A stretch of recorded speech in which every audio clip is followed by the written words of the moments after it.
నమస్తే రాఖీ న్యూస్ కి స్వాగతం. నా పేరు హరిప్రియ. ముందుగా బులెటిన్ హెడ్లైన్స్ చూద్దాం.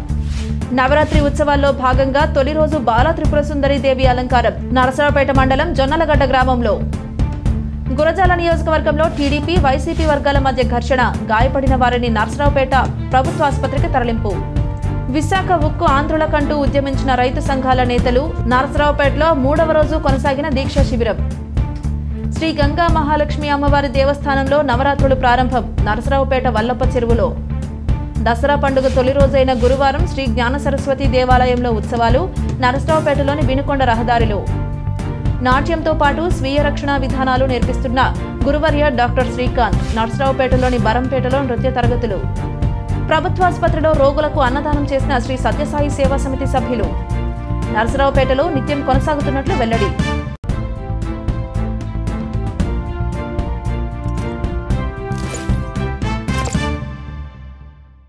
నరసరావుపేట మండలంలోని జొన్నలగడ్డ గ్రామంలో వేంచేసి ఉన్న అమ్మవారికి గురువారం నుంచి నవరాత్రి ఉత్సవాలలో భాగంగా అలంకారాలు ప్రారంభించారు. ఈ నవరాత్రి ఉత్సవంలో భాగంగా మొదటి రోజున అమ్మవారికి బాలా త్రిపుర సుందరి అవతారంలో భక్తులకు దర్శనమిచ్చారు. భక్తులు విశేషంగా వచ్చి అమ్మవారిని దర్శించుకున్నారు. నవరాత్రి ఉత్సవంలో భాగంగా 9 రోజులు అమ్మవారికి ప్రత్యేక పూజలు నిర్వహిస్తున్నారు. అలాగే ప్రతిరోజు కుంకుమ పూజ కూడా జరుగుతోందని అర్చకులు తెలిపారు.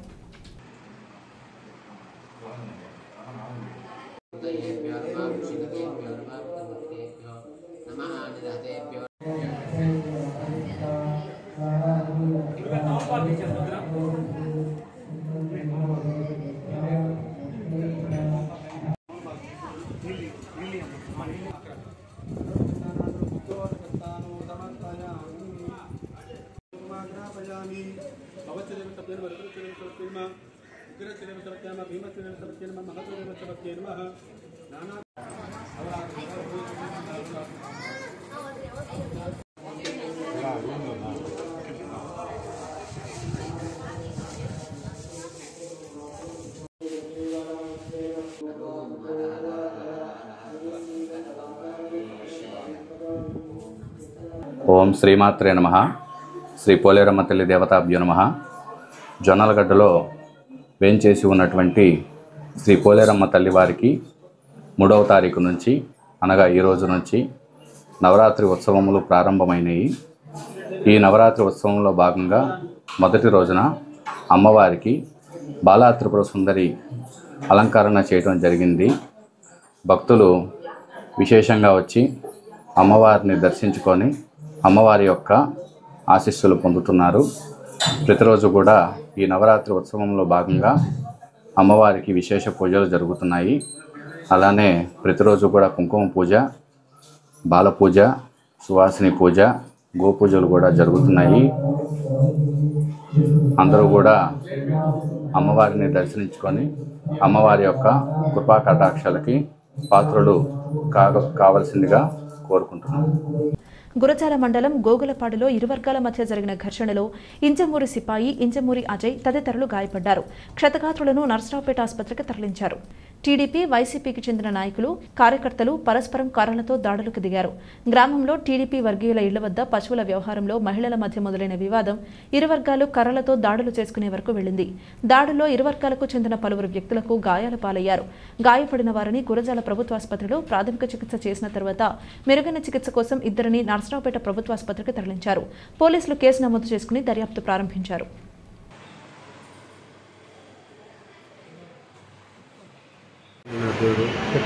గతంలో తగాలైతే బొట్టలు తీసుకున్నానికి వాళ్ళు వేసేసారు. అప్పుడు మళ్ళీ పరిపాలన వచ్చా మన కేసులు స్కూల్లో కూడా గుర్తించారు. అప్పుడు నేను ఇప్పుడు ఏది ఏ పని చేసిన మమ్మల్ని ఏం చెప్పి నాటు చేయలేదు. మళ్ళీ మమ్మల్ని కుటుంబాలు చేసేది పొలంలో వచ్చింది చేసి. నీ పేరేం పేరు? నా పేరు మూసేపడి. ఎప్పుడు జరిగింది గొడవ? ఇంటప్పుడు చెప్పులు వేసి ఇంటికి వచ్చిన ఇంటికి రాగా మా మేనగొన్నాను. పాత గొడవలు ఏమైనా ఉన్నాయా? పాత గొడవలు వాళ్ళు మేము బలుపుకోవాలి. అదే చేతిలో మీకు గొడవలు నరికేది నా నుంచి వాళ్ళు మేము బలుపు. ఎవరు నరికారు? వాళ్ళు నరికింది. వాళ్ళ పేర్లు ఏంటి? ఇంజమూరు రత్తయ్య, ఇంజమూరు బాలశంకర్, జాను, రాజేష్, ఆరోగ్యం గొడవలు అని చెప్పి ఆ సంబంధం జాన్ కుమార్.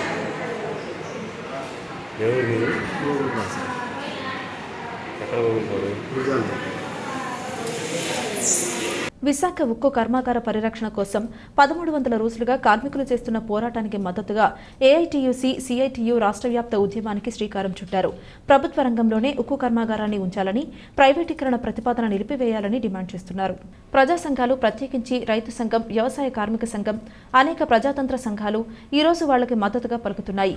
అందులో భాగంగానే విద్యార్థి, యువజన, కార్మిక సంఘాలు 3 రోజులుగా ఉద్యమిస్తున్నాయి. గురువారం రైతు సంఘాల ఆధ్వర్యంలో దీక్షలు జరుగుతున్నాయి. విశాఖ ఉక్కు ఆంధ్రుల హక్కు, దీనిని అమ్మటానికి ఎంతమాత్రం ఒప్పుకోమని నినాదాలు చేశారు. ఆంధ్రప్రదేశ్ రైతు సంఘం బాబురావు, పల్నాడు జిల్లా అధ్యక్షులు, రైతులు పాల్గొన్నారు.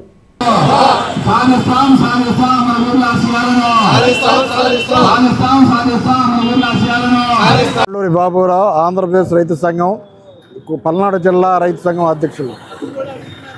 ఈ రోజున గత 1966లో ఏర్పాటైనటువంటి ఆంధ్రప్రదేశ్లో విశాఖపట్నం మహానగరంలో ఏర్పాటైనటువంటి విశాఖ ఉక్కు కర్మాగారాన్ని ఈనేడు కేంద్రంలోకి అధికారంలోకి వచ్చినటువంటి బీజేపీ ప్రభుత్వం ప్రైవేటీకరణ చేయడానికి పూనుకున్నటువంటి సందర్భంలో ప్రభుత్వాన్ని నిర్ణయాన్ని ఉపసంహరించుకోవాలని డిమాండ్ చేస్తూ ఈరోజు 3వ రోజు ఈ రిలే నిరాహారదీక్షలు జరుగుతున్నాయి. మొదటి రోజు యువజన విద్యార్థులు నిరాహారదీక్ష జరిపారు. తర్వాత ట్రేడ్ యూనియన్ కార్యకర్తలు రిలే నిరాహారదీక్ష. ఈరోజు ఆంధ్రప్రదేశ్ రైతు సంఘం, అలాగే ఆంధ్రప్రదేశ్ రైతు సంఘం 2 రైతు సంఘాల ఆధ్వర్యంలో, ఇతర వామపక్ష రైతు సంఘాల ఆధ్వర్యంలో ఈ కార్యక్రమం నిర్వహించడం జరుగుతూ ఉంది. దీని ప్రాధాన్యత ముందుగానే తెలియజేయడం జరిగింది. 1966లో ఈ ఆంధ్రదేశంలో ఉత్తర భారతదేశంలో ఉన్నటువంటి రాష్ట్రాల్లోనే ఉక్కు కర్మాగారాలు ఉంటే, కర్మాగారం ఎక్కడైతే బాగుంటుందో ఆ రోజున పార్లమెంట్లో జరిగిన చర్చల్లో దక్షిణాది రాష్ట్రాలకి ఇవ్వాలని చెప్పేసి ఒక నిర్ణయానికి రావటం జరిగింది. అందులో ఆంధ్రదేశంలో అయితే తక్కువ ఖర్చుతోటి సముద్ర మార్గాలు కూడా ఉన్నాయి కాబట్టి విదేశాలకు కానివ్వండి, ఎక్కడికైనా ట్రాన్స్పోర్ట్ దగ్గరగా ఉంటుంది కాబట్టి తక్కువ ఖర్చుతోటి సరుకుని రవాణా చేయవచ్చనే ఉద్దేశంతో మన విశాఖపట్నాన్ని ఎంపిక చేసుకొని దానికోసం ఉద్యమించాల్సినటువంటి పరిస్థితి వచ్చింది. అది మామూలుగా 2-3 సంవత్సరాలు అయితే మరి తీవ్రమైనటువంటి ఆందోళన జరగాల్సి వచ్చింది. 1300 రోజులుగా విశాఖ ఉక్కు ఫ్యాక్టరీని ప్రభుత్వ రంగంలోనే ఉంచాలని, ప్రైవేటీకరణ ఆపాలని 1300 రోజులుగా అక్కడ కార్మికులు పోరాటం చేస్తూ ఉన్నారు. వాళ్ళకి మద్దతుగా ఈ రాష్ట్రంలో ఉన్నటువంటి అనేక ప్రజా సంఘాలు, ప్రత్యేకించి రైతు సంఘము, వ్యవసాయ కార్మిక సంఘము, కౌలు రైతు సంఘము, ఇతర అనేక ప్రజాతంత్ర సంఘాలు ఈరోజు వాళ్ళకి మద్దతుగా పలుకుతూ ఉన్నాయి. దానిలో భాగంగానే 1, 2, 3 తారీఖుల్లో విద్యార్థి, యువజన సంఘాలు, కార్మిక సంఘాలు ఈరోజు రైతు సంఘాల ఆధ్వర్యంలో మద్దతుగా దీక్షలు జరుగుతూ ఉన్నాయి. ఈరోజు మేము ఒకటే డిమాండ్ చేస్తూ ఉన్నాం, విశాఖ ఉక్కు అనేది ఆంధ్రుల హక్కు. నరసరావుపేట వల్లప్ప చెరువులోని శ్రీ గంగా మహాలక్ష్మి అమ్మవారి దేవస్థానంలో నవరాత్రుల సందర్భంగా గురువారం బాలత్రిపుర సుందరి అలంకారంలో భక్తులకు దర్శనమిచ్చారు. నవరాత్రి ఉత్సవాలు ఘనంగా ప్రారంభించారు. భక్తులందరూ అమ్మవారిని దర్శించుకుని తీర్థ ప్రసాదాలు తీసుకోవాల్సిందిగా కోరారు. ఈ కార్యక్రమంలో భక్తులు పాల్గొని అమ్మవారిని దర్శించుకుని తీర్థ ప్రసాదాలు స్వీకరించారు. ఆలయ అర్చకులు వివరాలు అందజేశారు.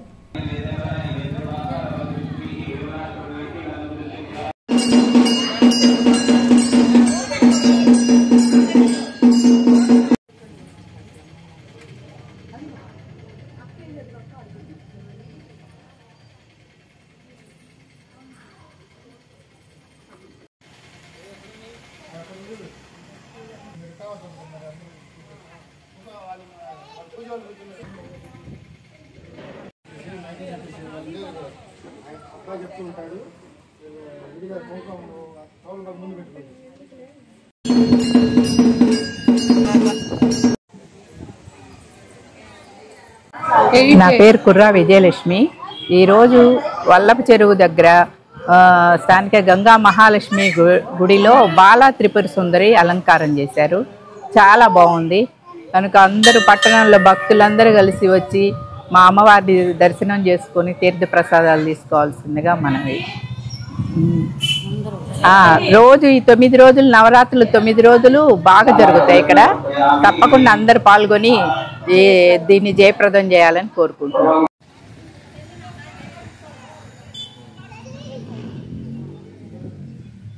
ఓకే. నవరాత్రులు ప్రారంభం కావున స్థానిక వల్లభ చెరువులో ఉన్నటువంటి శ్రీ గంగా మహాలక్ష్మి అమ్మవారి నవరాత్రుల సందర్భంగా ఈరోజు బాలా త్రిపురి అలంకారము ఈ రోజు నుంచి అమ్మవారి నవరాత్రులు ఘనంగా ఇక్కడ ప్రారంభమైనాయి. కావున భక్తులందరూ వేయించేసి ఈ యొక్క అమ్మవారిని దర్శించుకొని అమ్మవారి యొక్క తీర్థ ప్రసాదాలు తీసుకోవాల్సిందిగా భక్త మహాశివులందరికీ విజ్ఞప్తి చేస్తున్నాము. స్థానిక వినుకొండ రోడ్డులో గల శ్రీ జ్ఞాన సరస్వతి దేవాలయంలో దసరా నవరాత్రి ఉత్సవాలు ప్రారంభమయ్యాయి. శ్రీ క్రోధినామ సంవత్సర శుద్ధ పాడ్యమి రోజైన బుధవారం నుండి శనివారం వరకు అమ్మవారికి వివిధ అలంకారాలతో పూజలు చేస్తారు. ఈ ఆలయంలో 6వ వార్షికోత్సవ దేవి శరన్నవరాత్రుల మహోత్సవం నిర్వహిస్తున్నట్లు చివుకుల అన్నపూర్ణయ్య సిద్ధాంతి తెలియజేశారు.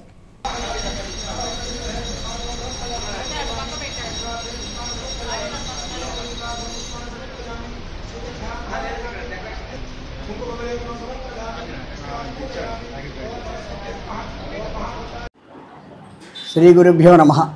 ఈరోజు దసరా నవరాత్రుల సందర్భంగా ఆశ్వీజ శుద్ధ పాడ్యమి రోజు ఉదయం 8:45 ఉప్పలపాడు ఈ వినుకొండ బైపాస్ రోడ్డులో వేయించేసి ఉన్న శ్రీ జ్ఞాన సరస్వతి అమ్మవారు త్రిశక్తి పీఠం నందు ఉదయం 8:45 అమ్మవారికి కలశ స్థాపన జరిగింది. ఈరోజు అమ్మవారుగా బాలా త్రిపుర సుందరి అవతారాన్ని వేయటం జరిగింది. అలాగే మహాకాళి, మహాలక్ష్మి, మహాసరస్వతి ఈ త్రిశక్తి స్వరూపంలో ప్రతిరోజు కూడా రోజుకొక అలంకారం చొప్పున వేయటం జరుగుతుంది. భక్తులందరూ కూడా ఈ అవకాశాన్ని సద్వినియోగం చేసుకొని దేవాలయాన్ని సందర్శించి తీర్థప్రసాదాలు తీసుకొని అమ్మవారి ఆశీస్సులు పొందుతారని ఆశిస్తున్నాము. అలాగే రేపు ఉదయం పంచముఖ గాయత్రి అమ్మవారి అలంకారం వేయటం జరుగుతుంది. తదుపరి అన్నపూర్ణాదేవి, అలా వరుసగా ప్రతిరోజు ఒక్కొక్క అలంకారాలు వేసుకుంటూ వస్తాము. ముఖ్యంగా మూలా నక్షత్రం 9వ తారీఖు బుధవారం నాడు జరిగే అక్షరాభ్యాసాలు, అంటే మూలా నక్షత్రం అనేది అందరికీ కూడా చాలా ఇంపార్టెంట్గా భావిస్తారు కాబట్టి ఆ రోజున అందరూ కూడా పిల్లలందరూ కూడా ఎవరైనా అక్షరాభ్యాసాలు చేయించుకోవాలనుకుంటే ముందుగానే దేవాలయం వద్దకు వచ్చి వారి యొక్క పిల్లల యొక్క పేర్లు అవి రాయించుకుని నమోదు చేసుకొని మాకు సహకరిస్తారని ఆశిస్తూ సెలవు తీసుకుంటాం. మాతృ శివానంద కళాక్షేత్రంలో విద్యార్థినులు భరతనాట్యం, జానపద నృత్యం నేర్పిస్తున్నట్లు గురువర్య డాక్టర్ పోలూరి శ్రీకృష్ణ శ్రీకాంత్ తెలిపారు. నరసరావుపేటలోని బరంపేటలో కళాక్షేత్రం ప్రార్థించినట్లు వెల్లడించారు. వారంలో సోమ, మంగళ, బుధవారాల్లో తరగతులు నిర్వహిస్తున్నామన్నారు. భరతనాట్యంతో పాటు చిన్నారులకు ఆపద సమయాల్లో స్వీయ రక్షణపై శిక్షణ ఇస్తున్నట్లు గురువర్య డాక్టర్ శ్రీకాంత్ తెలిపారు. అంతేకాకుండా భారతం, వేదం, రామాయణం అవగాహన కలిగే విధంగా నృత్య రీతులను నేర్పిస్తున్నట్లు డాక్టర్ శ్రీకాంత్ వివరించారు.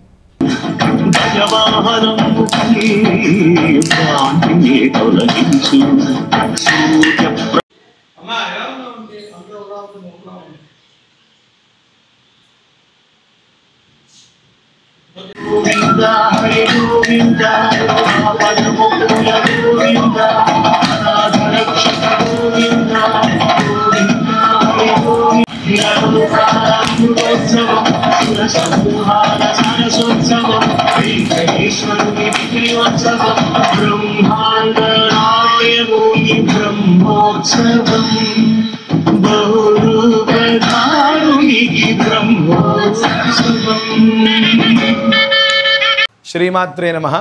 నరసరావుపేటలో బరంపేటలో ఉన్నటువంటి మాతృ శివానంద కళాక్షేత్రం చిన్నారులందరూ కూడా మన భారతీయ సాంప్రదాయాన్ని, ప్రత్యేకంగా భరతనాట్యాన్ని, భరత ముని చేత చెప్పబడినటువంటి శాస్త్రం, మొట్టమొదటి శాస్త్రం భరతుని నాట్యశాస్త్రం కనుక భరత ముని చేత చెప్పబడింది కనుక ఆ భరతనాట్య శాస్త్రం ద్వారా అనేక రకమైనటువంటి రకాల విజ్ఞాన విషయాలు ఉన్నాయి.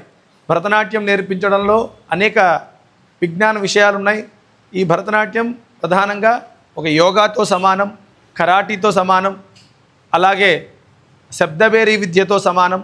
కనుక కరాటీ అంటే ఒక భరతనాట్యంలో ముష్టి పెట్టడమా, ముష్టి ఈ ముద్ర ద్వారా ఎవరైతే ఆపదలో ఉన్నటువంటి ఆడపిల్లలు ఆ ఆపదలో మన మీదకు వచ్చినటువంటి వాడిని కనుక ఈ ముష్టి అనేటువంటి ముద్రను కనుక ప్రదర్శించి వాడిని ఘాతం చేసినట్టయితే వాడు మళ్ళీ లేవడనమాట. తర్వాత పతాకం పెట్టిన పతాక ముద్రతో కనుక జాడించి కొట్టినట్లయితే పళ్ళు బాగా దెబ్బతింటాయి. కరెక్ట్గా పతాక ముద్రలో కనుక దెబ్బ తగిలినట్లయితే ఈ ఆపద నృత్యాన్ని ఒక ఆపద సమయంలో వాడుకోవడానికి ఆయుధంగా కూడా ఇప్పుడు నా దగ్గర ఉన్నటువంటి విద్యార్థులందరినీ కూడా సిద్ధం చేస్తున్నాము. శ్రీ సత్యసాయి సేవా సమితి ఆధ్వర్యంలో నిత్యపారాయణ సేవలో భాగంగా నరసరావుపేట గవర్నమెంట్ హాస్పిటల్లో 150 మందికి నిత్యం అన్నదాన సేవ చేస్తున్నామని జమ్ముల లక్ష్మి తెలియజేశారు. ప్రభుత్వ ఆసుపత్రిలో చికిత్సకు వచ్చే గర్భిణీ స్త్రీలకు, వారి సహాయకులకు, బాలింతలకు సుమారుగా 150 మందికి నిత్యనారాయణ సేవ చేస్తున్నామన్నారు. సేవా కార్యక్రమంలో శ్రీ సత్యసాయి సేవా సమితి కన్వీనర్ అరవపల్లి హరినాథ్ బాబు, జమ్ముల లక్ష్మి, సుబ్బారావు, రామతారకం, లీలా, దీప్తి, గీత తదితరులు పాల్గొన్నారు.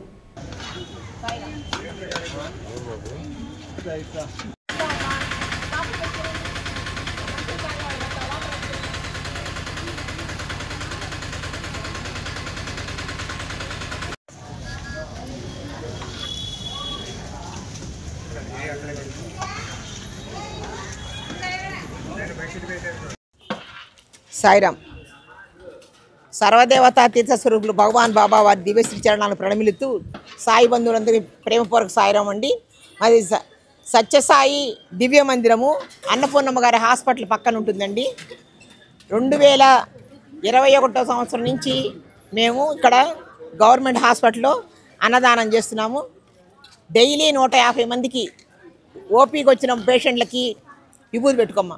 ఓపీకి వచ్చిన పేషెంట్లకి ఇక్కడ పేషెంట్ అసిస్టెంట్లకి డైలీ 500 మందికి అన్నదానం చేస్తాం. మందిరంలోనే మేము సేవాదళ్ళు వంట చేసుకొని వచ్చి 12 గంటలకల్లా వచ్చి వడ్డించి 2 గంటలకల్లా వెళ్తామండి. అట్లాగే ఈ సత్యసాయి సేవా సమితి తరఫున చాలా కార్యక్రమాలు జరుగుతుంటాయి. పేదవాళ్ళు, ఏ దిక్కు లేనటువంటి పేదవాళ్ళకి 35 కుటుంబాలకి అమృత కలశం ఇస్తాం. అమృత కలశం అంటే 10 కేజీల బియ్యము, కందిపప్పు, చింతపండు, ఉప్పు అట్లా 14 రకాలంటి వస్తువులన్నీ ఒక బస్తాగా కట్టి మా వ్యాన్లోనే తీసుకెళ్ళి వాళ్ళ ఇళ్లలో ఇచ్చేస్తాము. ప్రజాకళా మండలి వ్యవస్థాపక సభ్యుల్లో ఒకరైన ఉన్నం నాగేశ్వరరావు సంస్మరణ సభ ఆదివారం జరుగుతుందని పౌర హక్కుల సంఘం రాష్ట్ర కార్యదర్శి చిలుక చంద్రశేఖరరావు తెలిపారు. గత 40 ఏళ్లుగా ప్రజాకళా మండలి వ్యవస్థాపక సభ్యుల్లో ఒకరైన ఉన్నం నాగేశ్వరరావు సంస్మరణ సభ సత్తెనపల్లి వడ్డవల్లి స్వగృహం వద్ద జరుగుతుందని తెలిపారు. ఈ సభకు ప్రజాస్వామ్యవాదులు, వివిధ ప్రజా సంఘాల నాయకులు, మేధావులు అందరూ విచ్చేసి సభను విజయవంతం చేయాలని కోరారు. పీడీఎం రాష్ట్ర నాయకులు వై వెంకటేశ్వర్లు, నల్లపాటి రామారావు తదితరులు పాల్గొన్నారు.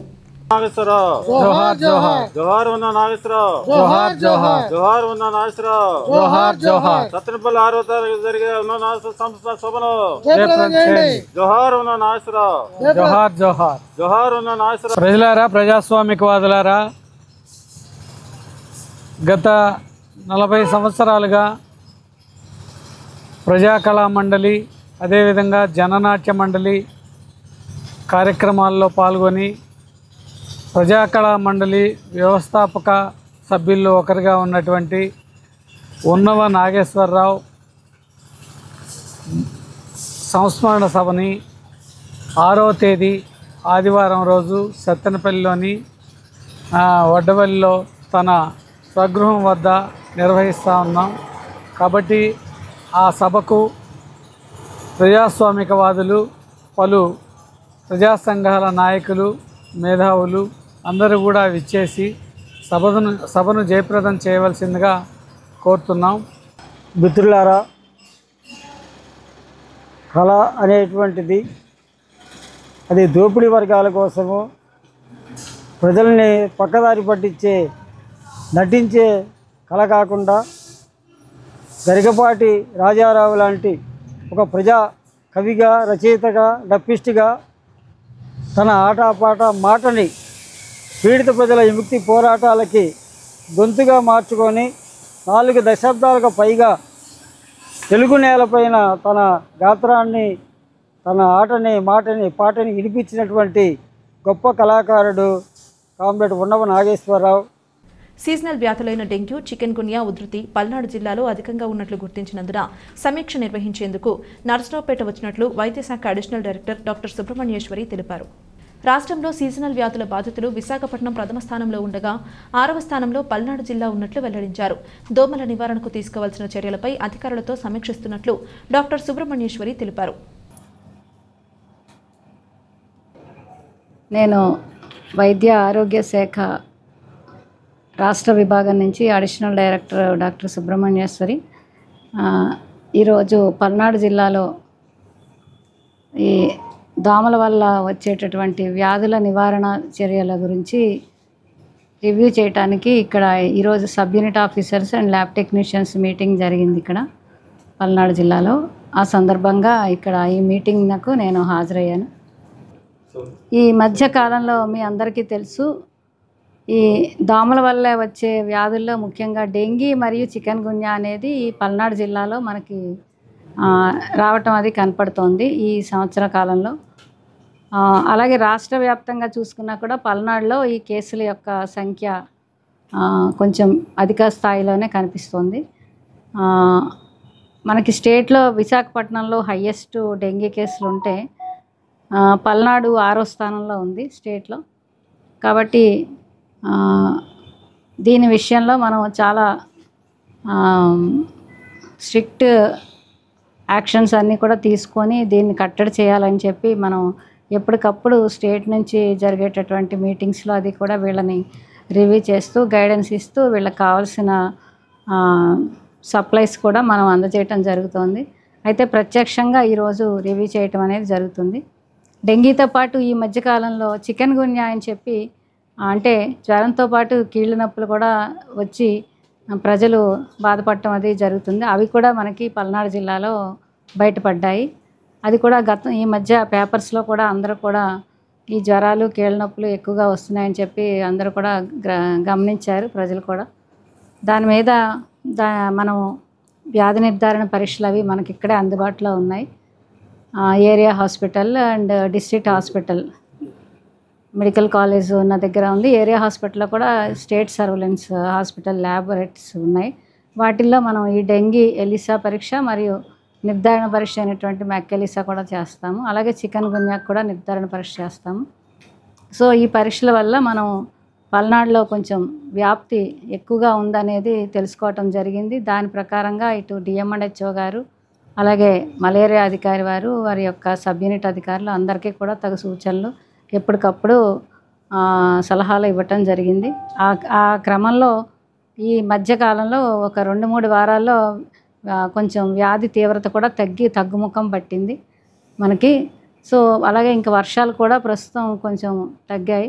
మళ్ళీ నవంబర్లో అది కూడా మళ్ళీ ఇంకా మనకి వర్షాలు అవి వచ్చే అవకాశాలు ఉన్నాయి. కాబట్టి ఇంకా కూడా మనం యాక్టివిటీస్ని చాలా సీరియస్గానే మనం తీసుకొని చేయాలి. పల్నాడు జిల్లా పెదకూరపాడు నియోజకవర్గ పరిధిలోని 75 తాళ్లూరు శ్రీ కాశీ అన్నపూర్ణ విశ్వేశ్వర స్వామి దేవాలయంలో గురువారం ఉదయం కలశ స్థాపనతో దసరా మహోత్సవాలు ప్రారంభమయ్యాయి. ఈ కార్యక్రమంలో వేద పండితులు నుదురుపాటి హనుమంతరావు శర్మ, హరినాథ్ శర్మ పాల్గొని ప్రత్యేక పూజలు నిర్వహించారు.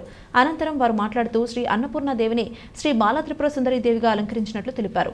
గురువారం సాయంత్రం అమ్మవారికి శ్రీ లలితా సహస్రనామాలతో కుంకుమార్చన చేసి భక్తులకు ఆశీర్వచనం, తీర్థప్రసాదాలు అందిస్తారు. కార్యక్రమంలో అధిక సంఖ్యలో మహిళలు, చిన్నారులు పాల్గొన్నారు.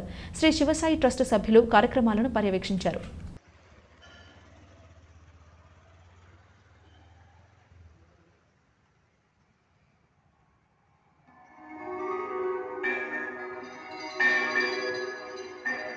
ఓం శ్రీ గురుభ్యో నమః. భక్త మహాశయుడి విజ్ఞప్తి, మన 77 గ్రాములు వేయించేయుచున్న శ్రీ కాశీ అన్నపూర్ణ సమేత విశ్వేశ్వర స్వామి వారి యొక్క దేవాలయంలో దేవీ నవరాత్రులు అనగా 3వ తారీఖు నుండి 12వ తారీఖు వరకు దేవీ నవరాత్రి మహోత్సవం జరుగుతున్నవి. కావున భక్తులందరూ కూడా అమ్మవారి యొక్క ఈ 10 రోజులు కూడా అనేక రూపాలతోటి దర్శనమిస్తుంది.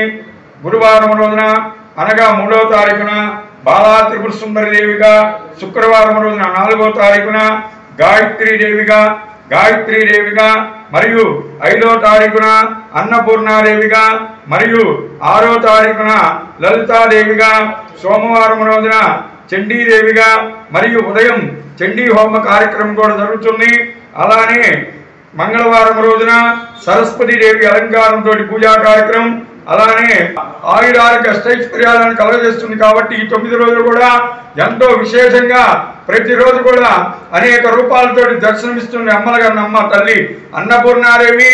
కాబట్టి భక్తులందరూ కూడా ఆయురారోగ్య అష్టైశ్వర్యాలతోటి సుఖశాంతులతోటి ఉండాలి. కాబట్టి ఈ యొక్క దేవీ నవరాత్రి మహోత్సవాల్లో చిన్నలు పెద్దలు అందరూ కూడా పాల్గొని అమ్మ తల్లి అన్నపూర్ణమాత యొక్క కృపకు పాత్రలు కావాల్సిందిగా కోరుతున్నాం. విశాఖ స్టీల్ ప్లాంట్ ప్రైవేటీకరణను ఆపాలని, అక్రమంగా తొలగించిన 4,000 మంది కార్మికులను వెంటనే విధుల్లోకి తీసుకోవాలని కోరుతూ గురువారం పిడుగురాళ్ల పట్టణంలోని బ్యాంక్ సెంటర్లో వామపక్ష ప్రజా సంఘాల ఆధ్వర్యంలో నిరసన కార్యక్రమం నిర్వహించారు. ఈ సందర్భంగా సిఐటియు మండల కార్యదర్శి తెలకపల్లి శ్రీనివాసరావు మాట్లాడుతూ ఆనాడు విశాఖ ఉక్కు నిర్మాణం కోసం 28,000 ఎకరాల భూములు రైతులు ఇచ్చారని, వారికి ఈ రోజు వరకు కూడా పరిహారం కానీ వారి పిల్లలకు ఉద్యోగాలు కానీ రాలేదని ఆయన విమర్శించారు. ప్రజా సంఘాల ఐక్యత అక్రమంగా తొలగించిన కార్మికుల విధుల్లోకి, విశాఖ ఉక్కుల అక్రమంగా తొలగించిన కార్మికుల విధుల్లోకి. డౌన్ డౌన్ మోడీ ప్రభుత్వం, డౌన్ డౌన్ మోడీ ప్రభుత్వం. విశాఖ ఉక్కు, విశాఖ ఉక్కు, విశాఖ ఉక్కు జిల్లాకు తీసుకోవాలి. అక్రమంగా తొలగించిన కార్మికులను జిల్లాకు తీసుకోవాలి. అక్రమంగా తొలగించిన కార్మికులను డౌన్ కేంద్ర ప్రభుత్వం, డౌన్ డౌన్ కేంద్ర ప్రభుత్వం.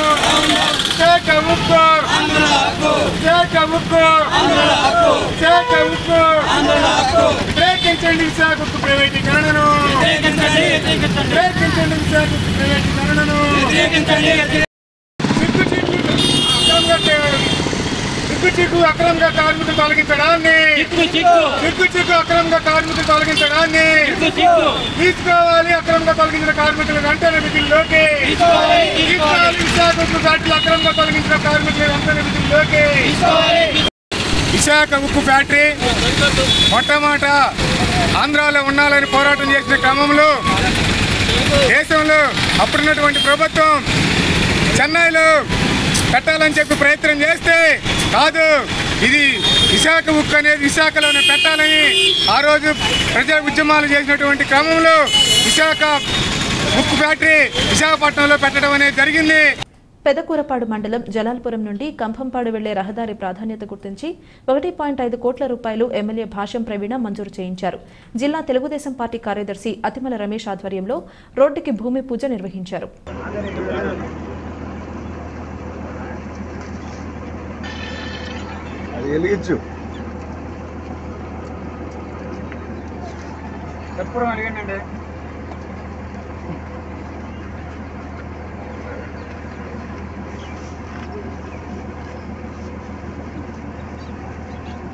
కంభంపాడు